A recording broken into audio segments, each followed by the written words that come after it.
In the heart of Umuzu, a quiet village surrounded by thick forests and old secrets, a boy named Jidenna was born during the Harmattan season. The winds were dry, the air was thick with dust, and the villagers whispered that his birth was a sign. His mother, Mama Ngozi, had waited 12 long years to have a child. When she finally gave birth, the people rejoiced. They called the boy Omenku, the one who brings joy.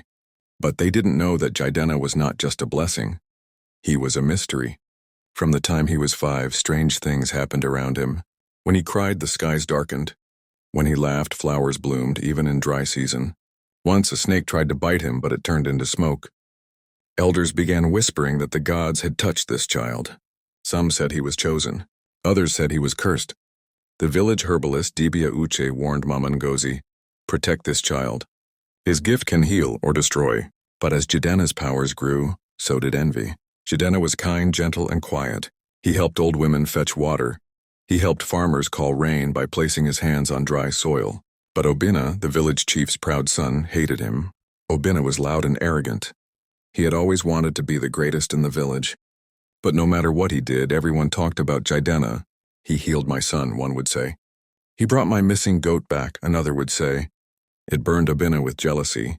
In secret, Obinna began telling people that Jidenna was using dark powers, that he wanted to overthrow the chief, that his kindness was fake. "He wants your throne," Obinna whispered to his father. The chief, weak and old, started to believe. One day the chief fell seriously ill. His legs stopped moving, his eyes turned yellow, and no medicine worked. Dibia Uche tried every herb and incantation, but nothing changed.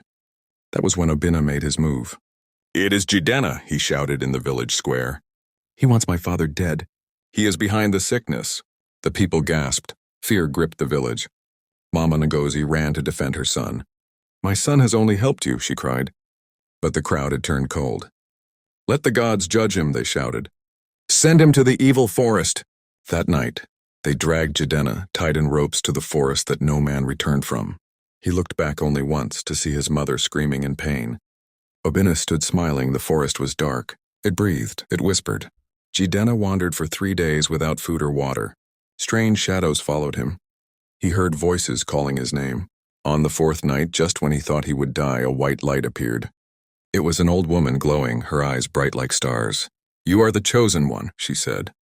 "You must suffer to grow. You must lose to rise." She touched his forehead, and memories rushed through him. He saw warriors, he saw spirits. He saw ancient people with the same mark on their palms.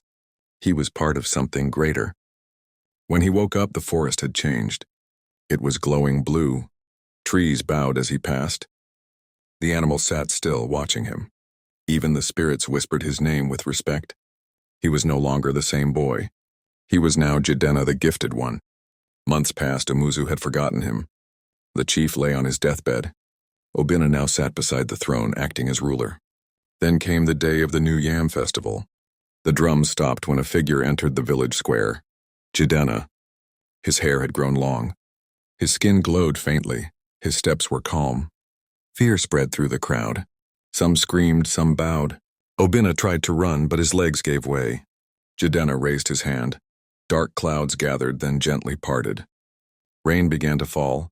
It was not stormy, it was healing.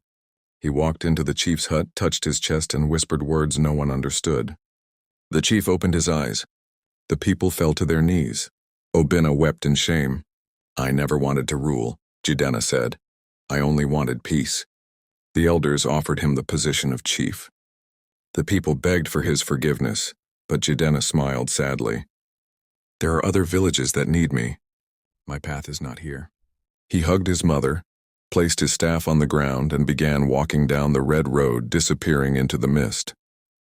They say Jidenna still walks the lands, appearing in troubled places. He helps the lost, heals the sick, and whispers to those with good hearts. Some say he became a spirit. Others say he's waiting for the world to need him again.